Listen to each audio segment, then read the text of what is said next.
looking good, Italian Job. I'm feeling good, Tommy boy. It has been a week removed. You were gone on a mission trip. I was gone on a beach trip with the family. I mean, when we say looking good, feeling good, this week, I'm serious. I feel good, and you look good. So tell me, what happened? You were gone for a week doing some mission stuff. I want to hear about it. Yeah, the short version of a long story is we took 42 kids down to Hollywood, South Carolina. So you think about the Hollywood, not the California, the Hollywood in South Carolina. Yes, the Hollywood. First Hollywood.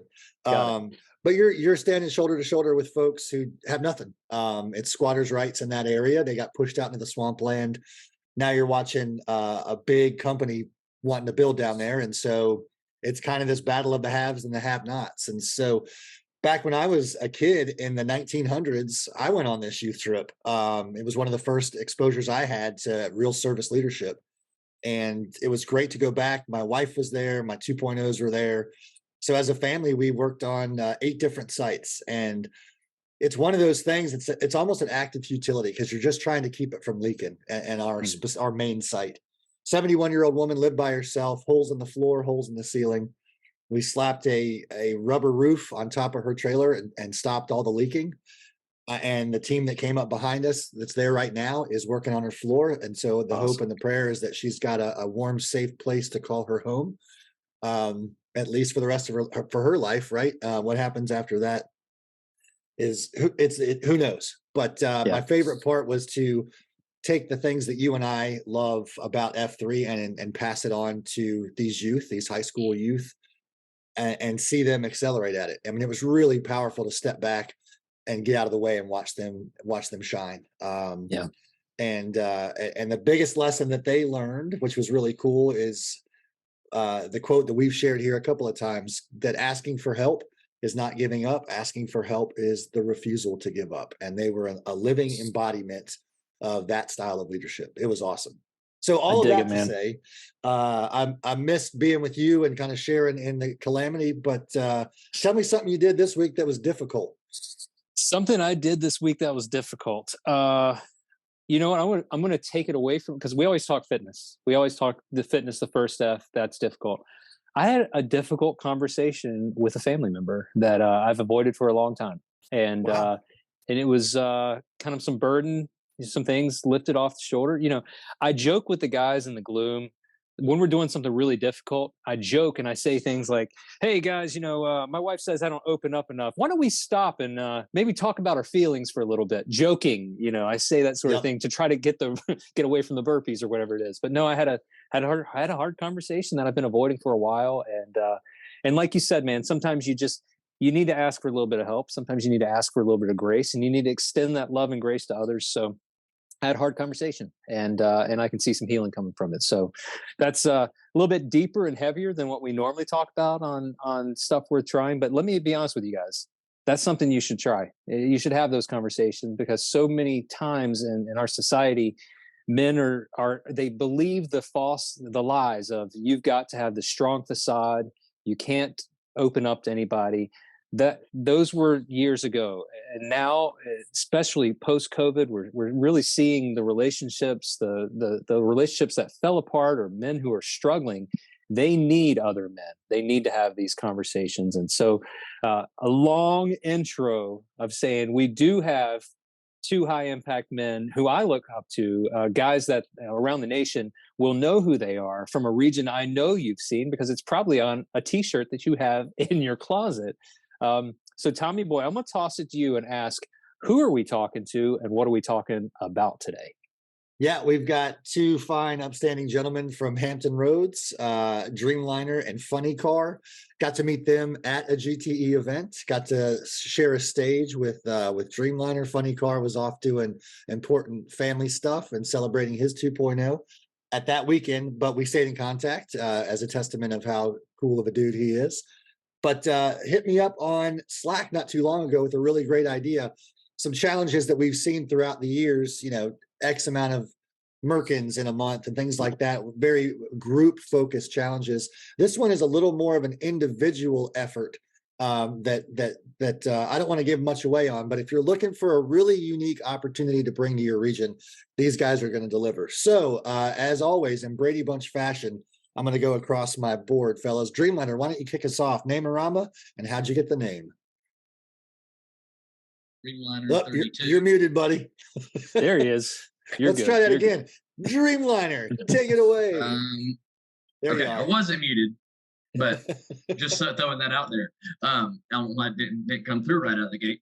So Tyler Hudson, Dreamliner 32. Got my name down in Charleston, South Carolina. I was interning with Boeing at their facility down there. They make the 787 Dreamliner, and so the Pax of Charleston were pretty easy on me and gave me a name that I'm proud of. And so after that, moved up to Hampton Roads. That was back in 2016, and we got started that fall. Nice. And last but certainly not least, Funny Car, take it away, man. Bill Pollard. A lot of people call me Bebo. F3 nickname's Funny Car. 60, just turned 60 in April. Respect. Respect. I didn't know anything about F3. A former neighbor of mine knew I liked to run. I was running a lot, so he went to church with Dreamliner, who started F3 in Hampton Roads and was on Nantan for 4 years, and just is an awesome guy and has done a great job for us. But he said, hey, there's a workout a mile from your house. You should check it out. This is in November. So I showed up, didn't know anyone. There's about 5 guys there, and it was pretty hard. So afterwards, they did name-a-rama. So I told them, who I was. I was a banker, where I went to school. And then I told them I was from Petersburg, Virginia. And I rode my bike to the workout because it's a mile from my house. So this guy, Space Monkey, goes, well, there's a drag racing strip in Petersburg, and you rode your bike, and we're going to call you Funny Car. Well, first of all, there's no drag racing strip in Petersburg. And I hate cars. A car gets me to point A and point B, and that's my life in cars. So I rode my bike home and said, that name sucks. But as it always is, you adopt, and I love it now. And I showed back up a few weeks later, and then I had the opportunity to follow Dreamliner after his 4-year term as Nantan, and I gave it up back in November. Well, it sounds like you have your passion project. Once you retire, you can move back up north and build a racetrack. That's right. Because he's a big car fan. That's it. Huge. No cars, just races.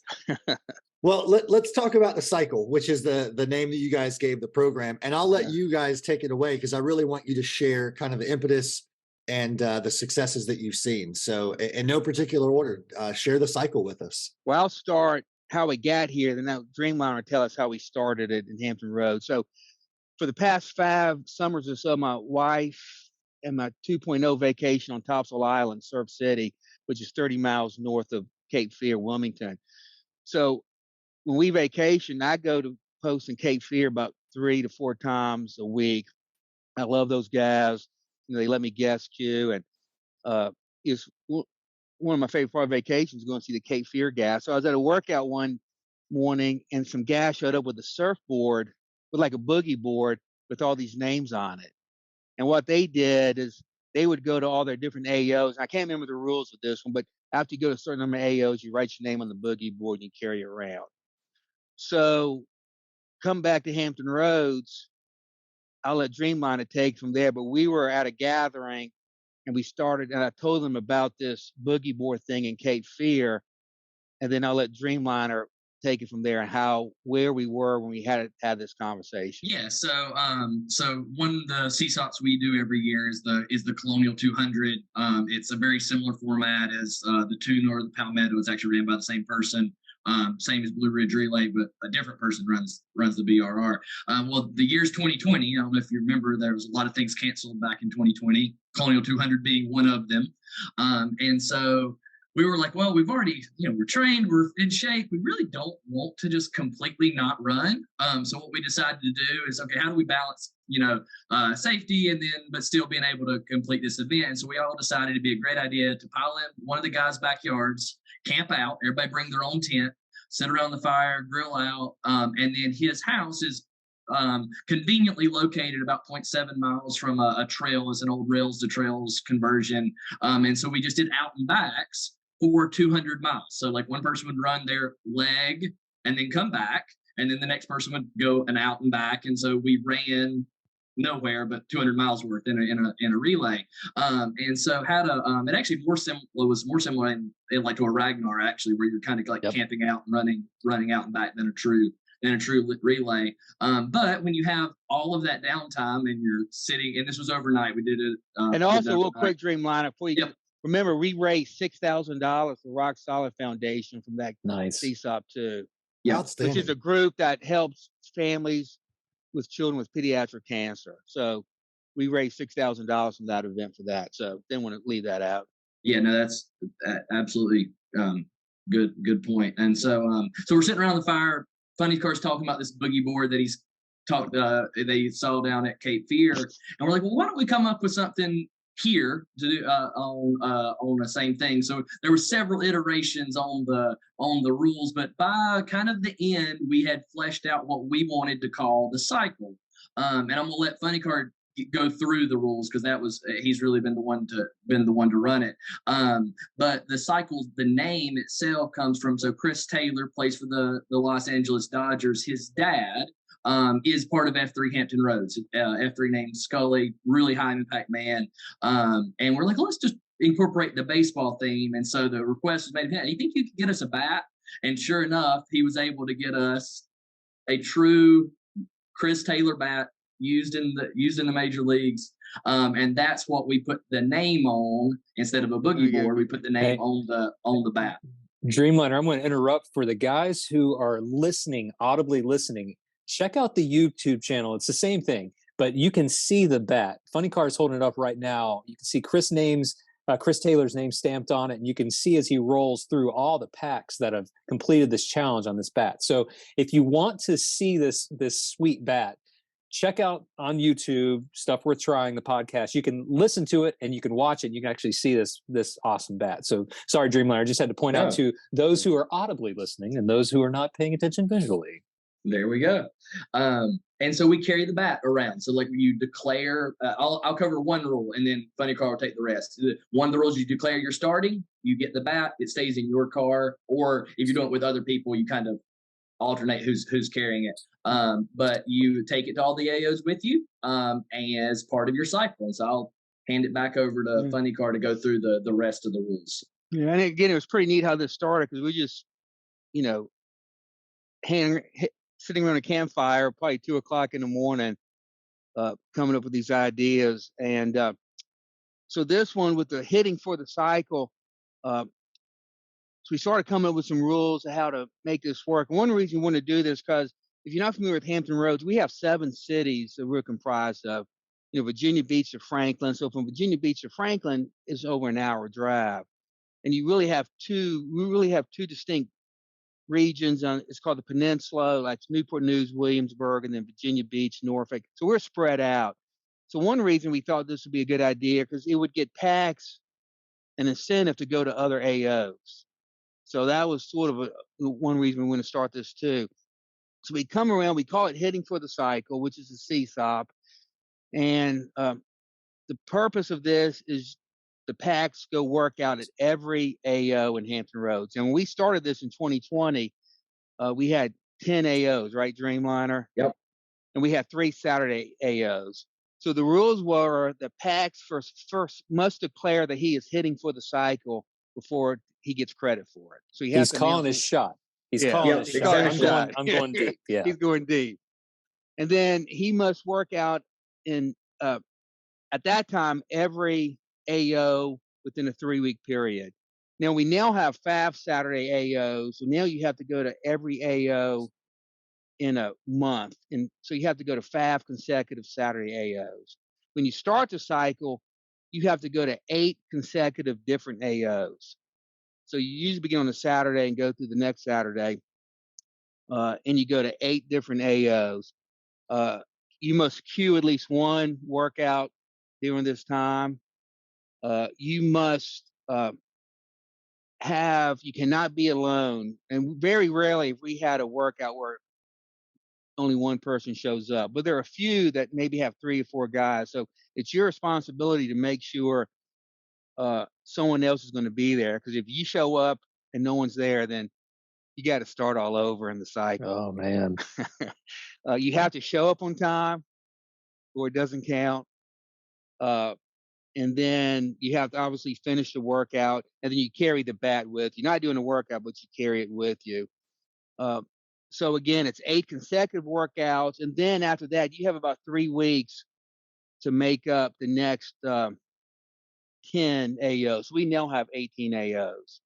So, but the thing right now, the commitment now is you have to give up 5 Saturdays to do this, because we have 5 Saturday AOs. So that's the challenge now. When Dreamline and I did it, it was only 3 Saturdays. Yeah, So, I'll chime in here. That's kind of a testament to Funny Car's leadership. So Funny Car takes over in October of 2020, which is right before this kicks off. So if you look at the date, the starting lineup is that fall of 2020, and we had 10.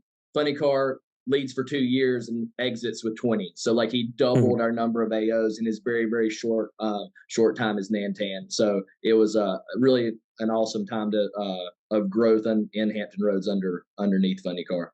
well, and thank you, Dreamline. But a lot of that COVID really helped us, like a lot of regions. You know, we had guys started coming out who no longer went to the Y, and those guys brought buddies. So it's been good. But we peaked at 20, and now we have 18 AOs. So that's how you hit for the cycle. And if you talk to the guys who do it, they go to their normal AOs, but they get a chance to meet other guys. Guy just finished Traeger. We have a workout on the beach of Virginia Beach. He never been there. Well, now he's been there the past 2 Saturdays because he loves going to the beach to work out. And Funny Car, is that the beach that the picture that I was referencing earlier? There's a picture in the Mud Gear store of guys doing some Merkins on the beach and a flag. Is that the beach that I was referencing earlier? Oh yeah, that's where we work out. Awesome. So, awesome. So we've had, the first time we did this, I'm going to look at the names. As you say, we just write the names that guys watching. So the first time we did this, there were 4 of us, me, Dreamliner, Priorities, and Catapult. And we finished it on December 19th, 2020. So there were some pretty cold workouts that first time. And then in January, we had Sunshine, Free Fall, and Cowboy. Scully was going to do it because it is his son's bat. But he got COVID like halfway through the process. Well, so he couldn't. He didn't. His daughter did. Oh, his daughter did. Yeah. Back then in the early days, if you were around COVID, then everything come out. Yeah. Speaking of which, let's not bury the lead on this. Tommy Boy, I'm sure you picked up on this. Vince Scully, announcer for the Dodgers, son plays. So I see what you did there, guys. That's a smart move. I didn't want that to get lost on the packs. That's a smart naming convention that you have going on there. Yeah, you guys are sharp cookies, man. Yeah. So then it sort of sat silent for a while, and then LinkedIn and Napster. And Napster is a transplant from Tennessee. They did it. And when they did it, they didn't do them all at the same time because they're in 2 different, Napster's in, they're about 30 minutes away, but they did some of them together. And then Traeger, who's a relatively new PAX, just finished it last week. The interesting thing about some of these names is Priorities moved to Monterey, California, and he helped start F3 out there with 88. Is that correct? Yep. Dreamliner. So him and 88 were involved. And 88's a high impact man now. Big time. And then LinkedIn moved a few months ago, moved to Blacksburg, and now he started F3 New River Valley region and F3 Blacksburg, and he's their first Nantan. So, some of the guys have had more of an impact beyond Hampton Roads. But it's been a fun way to get guys to go meet other guys, make a commitment to work out pretty heavy for that 30-day period. And it's just something fun that we do in Hampton Roads. So what you're saying is doing hard things creates higher impact men. What a concept. Y'all should do Amazing. a podcast about that. Well, let me write this down. Let me write this down. Maybe somebody should write a book. We could call it like a Q source or something. I don't That's know. right. Yeah, I like it. I dig it. Approved. Well, fellas, again, I had a blast spending some time with you. You know, that was my first beach workout. I was unable to make the 10-year. So being on the Hampton Roads beach and knocking around with you fellas was a whole different experience. We had a lot of fun. I think my favorite part was taking guys off the beach and making them run on the boardwalk and just seeing a bunch of grown-ass men cry like babies. But that being said, what came out of that was a connection with Dreamliner I hadn't had before, and a friendship that I value. Funny Car, our phone conversations leading up to the GTE meant a lot. And that's evident in not only how you guys carry yourself, but how you encourage others to do the same. And the cycle is just living proof of that as well. So hats off to you. I appreciate you guys doing what you do. So Tommy Boy, what I really like about this, a lot of regions will have kind of something like the cycle, but I like the concept that you guys have something that you can physically carry around, that baseball bat. So, you know, I guess what I'm hearing on stuff, this is, he's old, Funny Car's got the bat up. He looks like he's about to bash in his computer desk. Don't do that, man. That's frowned upon. Speaking of which, you can get the stuff about cycles on our website, f3hamptonroads.com, and go to challenges, and you get all the rules and everything on our website. Yeah, we'll make sure we link that in the show notes. Okay. I like the concept that you carry something around. So I would say it's absolutely something that's worth trying in your home region, but also bringing a little bit of flavor and flair from your home region. If your region is known for something specific, then use that as kind of the symbol of it. I love the bat concept, quite honestly. So I'll just ask a very generic, and you've pretty much already answered it, but I'll start with Dreamliner. Dreamliner, why would you say this is stuff worth trying to a region that's hearing about it for the first time? Yeah, and I actually will back up to saying to your point on some other regions have something similar. I was actually out in the Seattle Puget Sound area, and they actually have something eerily similar that they also call the cycle, completely independent. Like, so interesting, they came up with the same name as we did for something relatively close, slightly different rules. But the main thing is, as you all know, as regions get more geographically spread, we all have those 2, 3, 4, 5 AOs that we go to, and unless there is some outside motivation for us to visit another AO, we don't, because it's the ones we're convenient with. It's the ones that we feel close with the guys that come. And so something like the cycle is that motivation that gets somebody over the hump to be like, I want to try the workout that's 10 minutes further down the road. And then you get to meet those guys that are at that. You may not have that same close friendship that you have with your tighter knit group, but when it comes time for the next convergence, you actually recognize a face and you recognize a name. You don't have to run beside your buddy. You can go over like, hey, how are you been over the last 3 months? And so really that cross pollination of ideas within your region is definitely why it's worth trying. Awesome. Yeah, you're exactly right. As a region grows and expands, sometimes it's difficult unless you have a reason to go across town, because you pass 4 AOs to get to that other one. So right. Funny Car, same question. Why is it stuff worth trying for a region who might be hearing about this for the first time? I mean, a lot of Dreamliner says just a chance to meet the other guys you don't normally see. And also, to me, after I did the cycle, I used to go like 2 or 3 AOs. After I did the cycle, I started going to AOs all the time. So I went from 2 to 3 to 4 to 6 AOs a week now, pretty consistently. So that helped, sort of get me more ingrained in F3. And also, you think about, this thing again, as I said, this was stolen from F3 Cape Fear with a boogie board. So that's a great thing about F3 is you listen to your podcast and some of the other podcasts. We like to steal ideas from each other, borrow ideas from each other. And borrow forever. Pretty exciting. Yeah. That's awesome. Well, keep up the good work, fellas. Appreciate you carving out time and moreover, speaking up, right? Because like you just said, Funny Car, it's not for us to hang on to. It's for us to give away. It's for other guys to hear about, to steal, to borrow, to improve upon and build up. But you guys laid a strong foundation, and that's what matters. So appreciate you sharing that. Keep coming back with new ideas. We want to hear more about it. Podpaxers, as always, we're on Twitter at F3SWT or on Slack. You can hit Italian Job up or Tommy Boy up and share your ideas in your regions. We want to hear more. Challenge goes out to the guys overseas. Let us know what you're up to, and we'll have a conversation as well. Italian Job, any final thoughts from you, my brother? I always have something.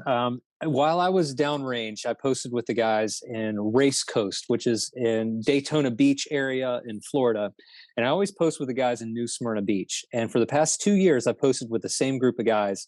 And in the COT, Tinkerbell, who's the Nantan down there in New Smyrna Beach, Tinkerbell mentioned something that he had heard in church the week before. He said, "We live in a society full of boys and men's bodies."